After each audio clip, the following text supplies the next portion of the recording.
It's pretty striking how fast the whole conversation around DEI seems to be changing, isn't it? It really is.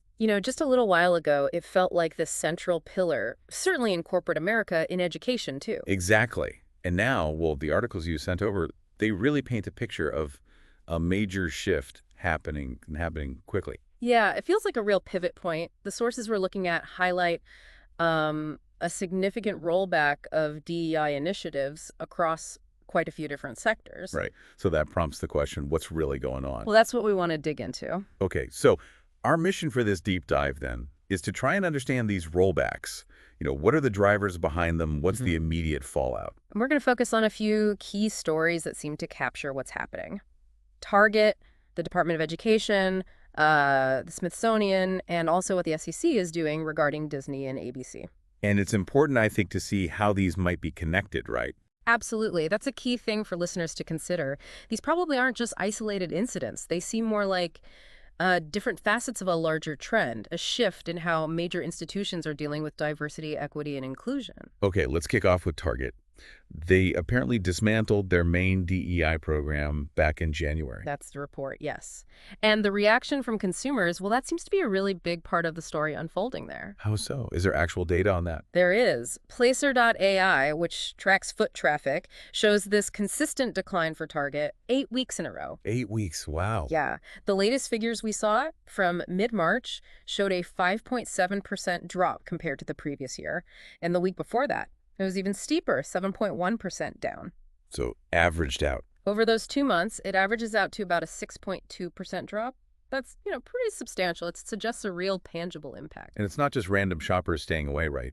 There have been organized responses. Oh, definitely. That's what's quite striking, the organized nature of it. You had Reverend Jamal Bryant's Target Fast during Lent. I heard about that. Yeah, apparently drew over 150,000 people, way more than they initially aimed for. Okay.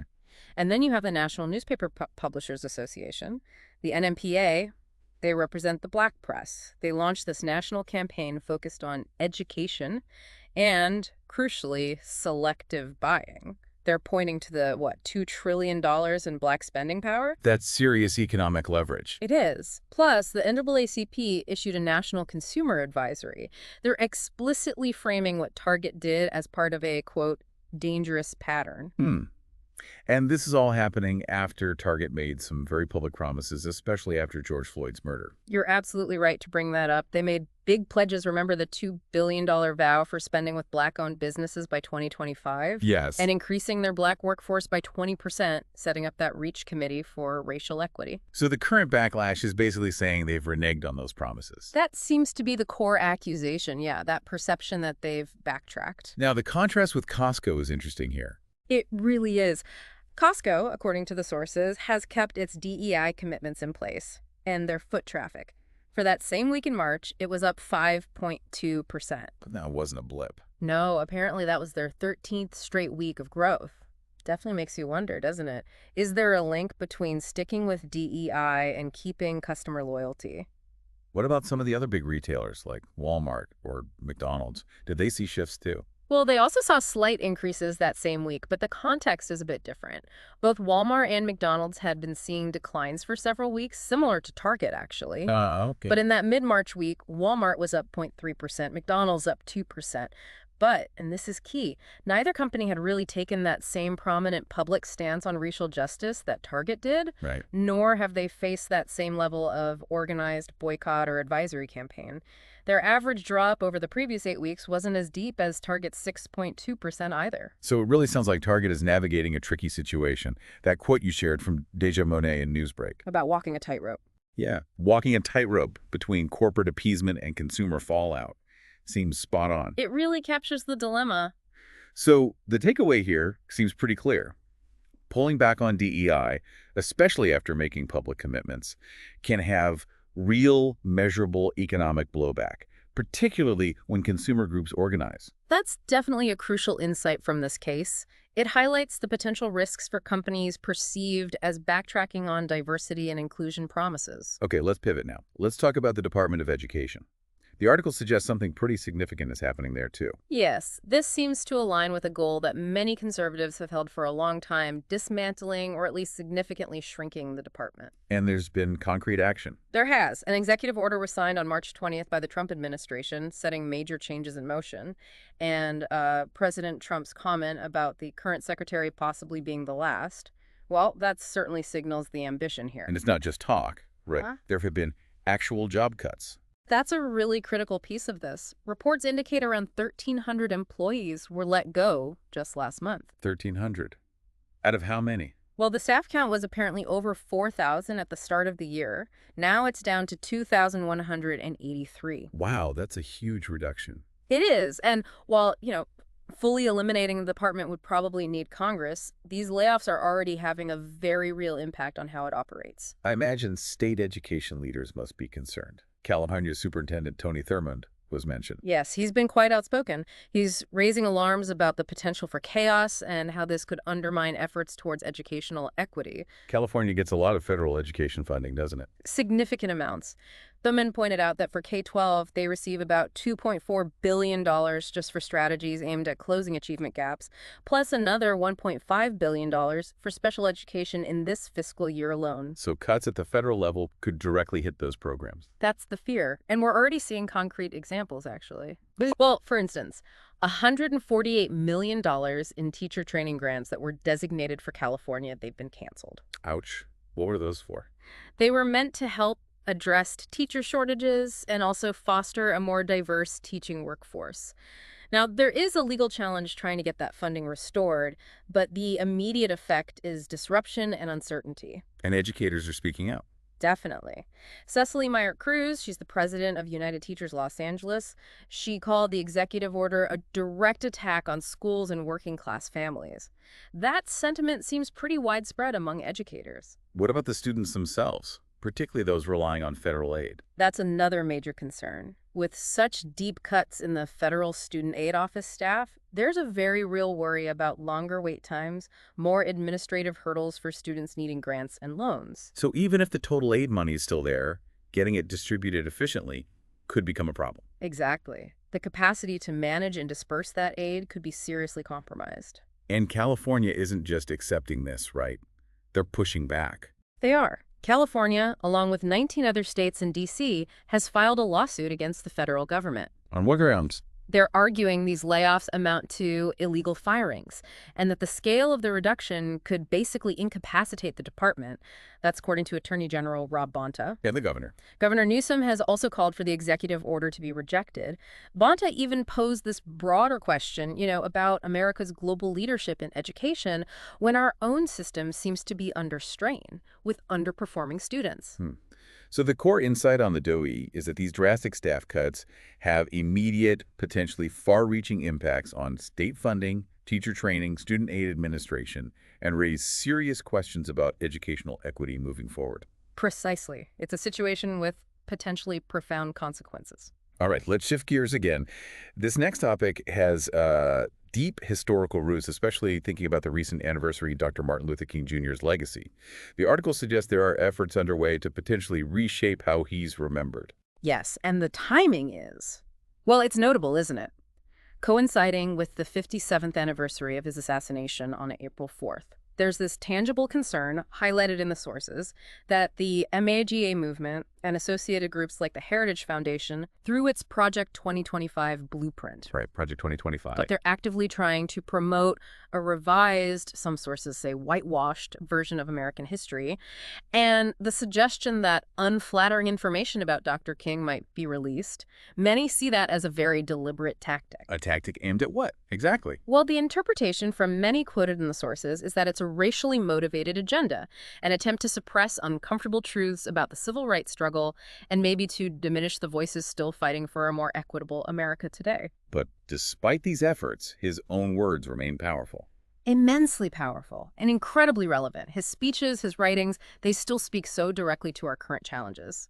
The articles did a good job weaving in some key quotes. Let's maybe touch on a few and how they connect. Like his Paul's letter to American Christians from way back in 1956. Yeah, in that sermon, he hit hard on economic inequality. He observed how often necessities are taken from the masses to give luxuries to the classes. He talked about America's vast wealth and questioned why poverty still existed. That resonates strongly today with debates about wealth gaps in social programs, doesn't it? Absolutely. And then, of course, the I Have a Dream speech in '63, particularly the parts about police brutality. His famous line that we can never be satisfied as long as the Negro is the victim of the unspeakable horrors of police brutality, and the call for justice to roll down like waters. Sadly, that still feels incredibly current given ongoing concerns about policing and systemic injustice. So the core message there, economic and social justice, is still very much alive. Undeniably, his calls remain potent against today's backdrop. What about the letter from a Birmingham jail? That line, injustice anywhere is a threat to justice everywhere. That speaks directly to the climate described in the articles, doesn't it? Where there seem to be efforts to suppress protests, to deny systemic racism exists, or even to remove certain historical topics from schools. King argued that being indifferent to injustice affecting one group ultimately harms everyone. And his Nobel lecture in '64, he warned about technology outpacing morality. Yeah, scientific power outrunning our spiritual power. It's striking how that applies now. We have amazing tech, but we struggle with division, with inequality, with the ethical use of that power. The spiritual poverty he mentioned feels very relevant to our polarized times. Then there was his proud to be maladjusted speech in '66, refusing to adjust to segregation, discrimination, unfair economic systems. Right. It makes you think, what would King refuse to adjust to today? He'd likely still be maladjusted to policies that widen inequality or any form of discrimination. And the Other America speech from '67 with that powerful phrase, a riot is the language of the unheard. That quote forces us to look beyond just condemning unrest and ask why it's happening. Are the root causes poverty, inequality, lack of opportunity being addressed? Or are we just focusing on the reaction? He also connected the three evils, militarism, racism, economic exploitation in a sermon, noting how an anti-riot bill was the response to unemployment issues. That link between social problems and punitive responses instead of solutions feels very contemporary. Think about debates over military budgets versus social spending or criminal justice reform. His Beyond Vietnam speech, controversial then, warning about militarism abroad affecting democracy at home. That feels relevant too, given global conflicts and domestic trends. Absolutely. His worries about supporting authoritarian regimes or the rise of anti-immigrant sentiment, those themes echo very strongly in today's political discourse. And finally, I've Been to the Mountaintop, delivered right before he died, emphasizing sticking to America's ideals and the right to protest. A powerful reminder of fundamental freedoms and the constant need to fight for those rights, even maybe especially when facing opposition. So the big takeaway seems to be the incredible endurance of King's message. His words on justice, social, economic, racial, are just as relevant, maybe even more so today, despite any attempts to rewrite his legacy. Exactly. His voice remains a vital counter-narrative to any efforts trying to simplify or erase the complexities of the struggle for civil rights and a more just society. It's clear his words still carry immense weight. They really do. Okay, let's move on to the Smithsonian, specifically the National Museum of African American History and Culture. Reports say the director is on leave during a, well, interesting time. Yes, Kevin Young, the director of the NMAAHC, has been on personal leave since mid-March. It's described as being for an undetermined period. Shanita Brackett is serving as acting director in the meantime. And this is happening just as there's increased political focus on cultural institutions. That's the context, yes. The timing is noteworthy because it coincides with that executive order we mentioned earlier. The one involving Vice President Vance. Right. The order directs VP Vance to work with the Smithsonian's Board of Regents, specifically on content oversight. Content oversight, that sounds loaded. It has definitely raised alarm bells among museum professionals, historians, and within the Black community.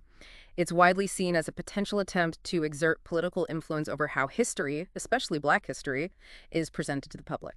And the NMAHC is relatively new, opened in 2016. It's significant that it's facing this kind of scrutiny already. It is quite significant. It was widely celebrated for bringing marginalized stories into a national spotlight. But now, figures like former President Trump have criticized some of its content, calling it divisive or anti-patriotic. So a core insight here is this growing political pressure on national museums, potentially pushing them towards certain historical narrative. That seems to be the concern, yes. It was mentioned, though, that Lonnie Bunch, this Smithsonian secretary and the museum's founding director, sent a memo to staff. Yes, reaffirming the Smithsonian's commitment to its expertise, to accuracy, and to its mission of sharing knowledge based on scholarship. That memo was seen as an important signal of institutional resolve. And Kevin Young himself, the director on leave, he has a strong background, right? He does. Before taking the helm at NMAHC in 2021, he was at Emory University, and then he directed the Schoenberg Center for Research in Black Culture in Harlem. He had a very successful run there, reportedly boosting funding and attendance significantly. He's also an accomplished author and poet. This idea of content oversight, it feels connected to earlier actions, like that ban on federal diversity training back in 2020. Exactly. Many see it as part of a pattern. Historians like Dr. Jerry W. Washington, quoted in the articles, describe it as part of a larger fight over American memory. Washington also talked about the backlash against critical race theory, CRT. How does he connect that to the Smithsonian situation? Well, his argument essentially is that CRT has become this political catch-all, often misused, to shut down any discussion about systemic racism, white privilege, or the difficult parts of American history involving race. So it's less about the academic theory itself. He suggests the controversy is more about controlling the narrative, making certain topics off limits. He sees the focus on the Smithsonian as part of that effort. And this isn't just happening at the federal level or with national museums. No, definitely not. The articles mention over 30 states have introduced or passed laws that restrict how race and history can be discussed in classrooms. We're seeing DEI programs dismantled in universities and corporations, too. So the Smithsonian situation is a high-profile example of a much broader trend. Precisely. That a major national museum dedicated to history is now caught up in this really underscores how intense and widespread these efforts have become. Washington's final quote was pretty stark. This is about more than exhibits. It's about erasing the truths that make America whole. It really gets to the heart of what many see as being at stake. Which parts of our collective story do we choose to remember and tell, and how does that shape who we think we are and where we're going? Okay, one more piece to this puzzle. The FCC investigation into Disney and ABC's DEI practices. This adds a regulatory angle. Yes, FCC Chairman Brendan Carr launched this investigation. They're looking into whether Disney and ABC's DEI initiatives might have violated equal employment opportunity or EEO regulations. Violations how? Carr used the phrase invidious forms of DEI discrimination, suggesting concerns that these programs might have discriminated based on race, color, religion, national origin, age, or gender. But I thought Disney was already rolling back some of these initiatives. That's what's interesting. Carr acknowledged those reports, but said he wants to make sure that any discriminatory initiatives and in substance, not just in name only. So they're digging into the details. Apparently so. The probe is set to look at things like ABC's mandatory inclusion standards and Disney's broader Reimagine Tomorrow campaign. The core insight seems to be that corporate DEI is now facing direct regulatory scrutiny. What kind of standards are we talking about? Were there specifics mentioned? There were. The reports mention alleged requirements like having 50% of regular and recurring characters from underrepresented groups. 50%. Yeah, and also targets like 50% or more of writers, directors, crew, and even vendors meeting certain demographic criteria. They're also looking at fellowship programs and hiring databases that might have been restricted to specific racial or ethnic groups. And Chairman Carr's background is relevant here. He's a Trump appointee. He is, and he explicitly connected this investigation to former President Trump's executive order that banned DEI programs within the federal government itself. So he sees a parallel. Yes. Carr stated that Trump's order led the FCC to roll back its own internal DEI efforts, and that they expect the companies they regulate, like Disney ABC, to do the same. He essentially argued that promoting what he calls discriminatory DEI is inconsistent with federal law. Has Disney responded? Their spokesperson just said they're reviewing the letter and will respond to the FCC. But yeah, the investigation itself sends a pretty clear signal. And it fits into that broader pattern we've been discussing. It does seem to align with the larger pushback against DEI efforts, linked, again, in some sources, to Trump and the Project 2025 initiative, potentially aiming to reshape narratives and practices across various sectors, including media. There was even a note about recent changes at Disney. Something from Axios. Right. Axios reported Disney recently made some changes, like taking down a website that specifically highlighted stories from underrepresented communities, and also apparently softening the advisory warnings that appear before some older films with outdated stereotypes. So subtle shifts, maybe, but potentially significant. It suggests a potential recalibration in how Disney is publicly handling diversity and representation, both in new content and its historical library. The takeaway here is that media companies' DEI efforts are now under the regulatory microscope for potentially crossing legal lines regarding discrimination. Wow. Okay, so pulling all these threads together, Target, Department of Education, the Smithsonian, Disney, ABC via the FCC, it really does paint a picture of a coordinated or at least concurrent pullback from DEI across different spheres. Absolutely. You see it in the corporate world with Target facing consumer backlash. You see it systemically in government with the DOE reshaping. You see it in the cultural realm with the pressures on the Smithsonian. And now you see it hitting the regulatory level in media. It's multifaceted. And like you said at the start, they don't feel like isolated incidents. They seem interconnected, pointing to this larger shift in how equity and inclusion are being approached, or perhaps unapproached. Yeah. Exactly. Your initial curiosity about these shifts, well, looking at these specific examples, really throws the immediate consequences and the underlying tensions into sharp relief, doesn't it? It really does. So as we wrap up this deep dive, it leaves me thinking, what are the long-term implications of all this? That's the big question, isn't it? Yeah. If you had this corporate retreat, this systemic dismantling in government agencies, these efforts to control historical narratives, and this regulatory pressure, what does that mean down the road for actual equity, for representation, for how we even understand American history? And maybe what's the role for individuals in all this? Consumers, citizens. Yeah, How do they shape these outcomes? right. It feels like a really critical moment to be watching these power dynamics play out. Staying informed seems more important than ever.